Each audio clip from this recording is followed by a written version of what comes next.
Hey everyone, it's Hikiko. I just wanted to give you a quick update on the status of Xenia development on the Xbox Series S and X. Now, once again, I want to remind you, this is a retail version of an Xbox, okay? It's not been modified. It means it's straight off the shelf. You can do this if you want to do this. I'm not technically recommending, any sort of piracy, homebrew, whatever. Do it at your own risk. I will let you know from my own personal experience, I've been running homebrew emulators on my Xbox Series X in retail mode since day one of owning an Xbox Series X. Nothing's happened to me. However, that doesn't mean anything. It could one day ban my account, but that's a risk I'm willing to take. And I personally haven't heard any accounts being banned for running homebrew or emulators. However, if you start uploading screenshots and video clips of said emulators to Xbox Live, that's when you might run into some issues. So once again, at your own risk. Yesterday, Xenia for UWP Canary build released for the Xbox Series S and X. This is not going to be a tutorial video to show you how to install it or how to run it, but I will leave you some resources if you're interested in getting it up and running. There is a Discord called Xbox Emulation Hub. It's run by some very smart people who have written extensive guides. They do not discuss things like piracy. They're not going to tell you where to get ISOs. They're not going to tell you how to convert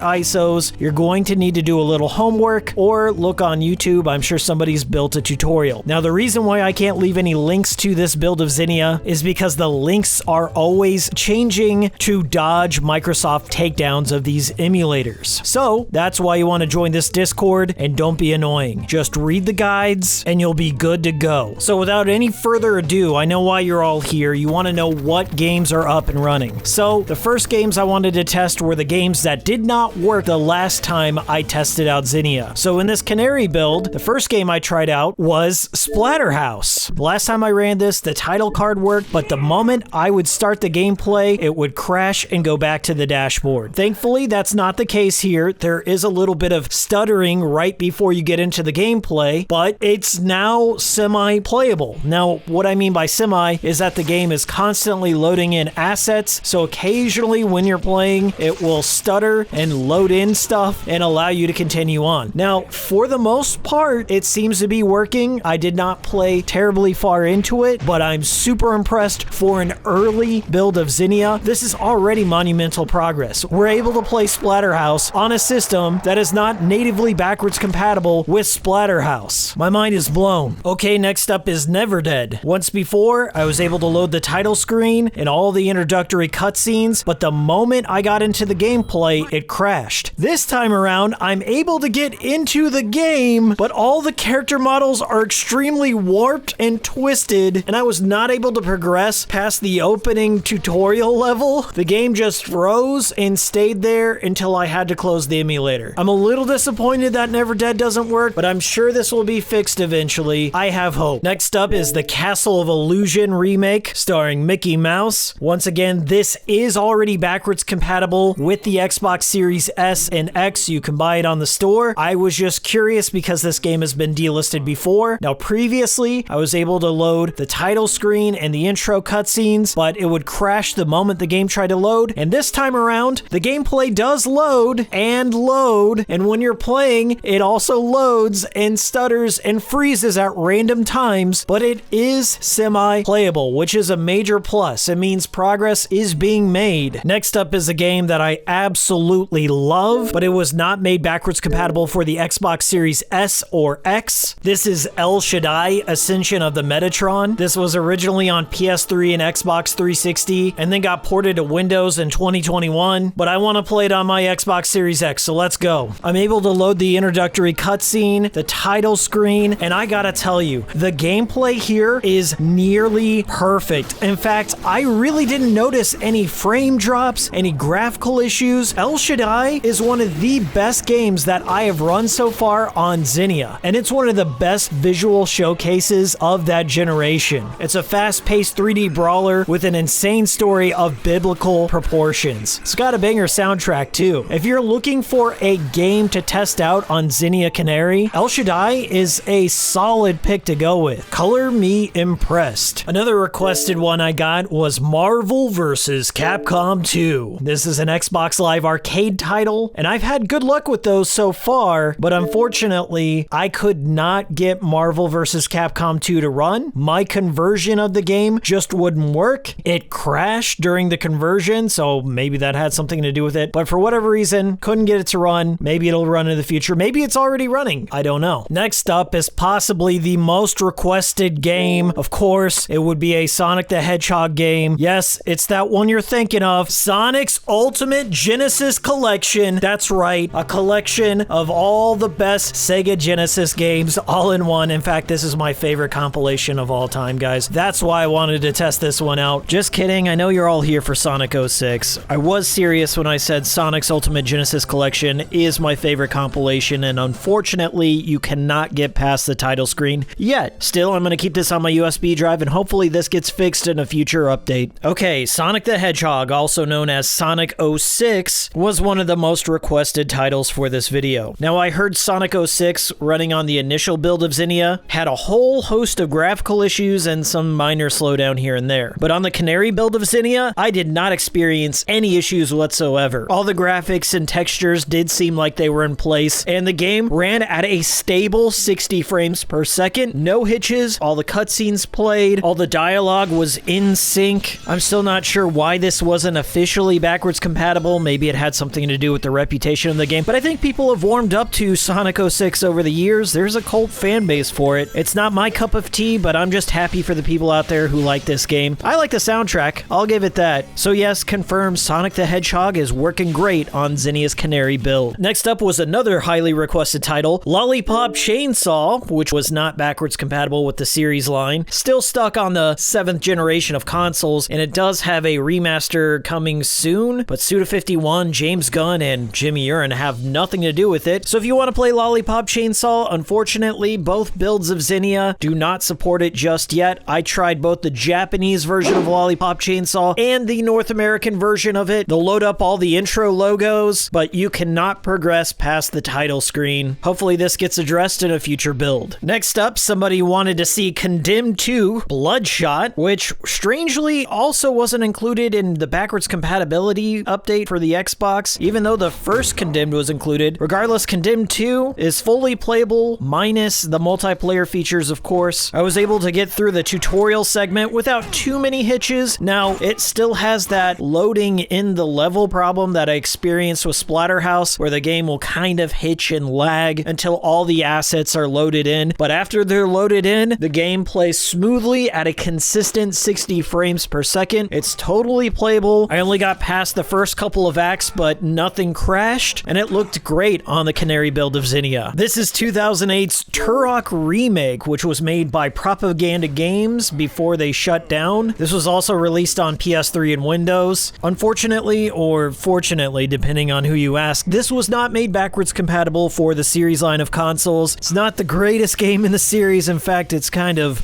watered down compared to the other Turok games. It's got a Space Marine and combat knives. Some people out there like it. Anyways, I thought I'd give this one a test. This was one of the better performing games out of all the games I tested for this video. All the cutscenes loaded. It runs at 60 frames per second. I didn't notice textures missing. The combat was fluid and somewhat janky like I remember it to be. Not the best game in the world, but an interesting curiosity nonetheless. If you want to see what all the fuss was about, well, now you can on Xenia on the series line of consoles. And finally, the last game I tested, no one had asked for, but I know you all were curious. Leisure Suit Larry box office bust. The open world Leisure Suit Larry game, often regarded as the worst in the entire franchise. And let me tell you, this has the most disturbing glitches out of all the games I tested. There's some semi-transparency going on in all the character models and all the 3D models in the game. Everyone looks like some sort of distorted flesh ghost. You can see their teeth and eyeballs trying to evacuate their body. I don't know what's going on here, but it was very entertaining to test this out. Now, I did play through some of the initial tutorial level, and all the gameplay seemed to function, but all the textures were kind of floating in space, and once again, the aforementioned zombie mode was turned permanently on. All the dialogue, cutscenes, and music seemed like they were in place. There may be just a simple toggle that could address this abomination, and I hope that comes soon. Alright, let's wrap up this video. So I just want to recap everything. saying, this is from the Xenia Canary Build Xbox 360 emulator. Most of these games were not made officially backwards compatible on the series line of consoles. They're running on a retail Xbox, which means it's unmodified, straight off the shelf. I just downloaded these emulators off the Microsoft Edge browser and then converted some Xbox 360 ISOs into a compatible file format running off a USB thumb drive. These are very early builds of these emulators, and they're already outperforming my expectations. It's only a matter of time before the series line of consoles become the ultimate emulation machines. Regardless, I want to thank you for watching. Check out my system video playlist, and I've left links in the description below if you're curious about getting Xenia up and running on your Series X. I appreciate all the game suggestions for today's video. Let me know what games you've tested out in the comments below. See y'all next time.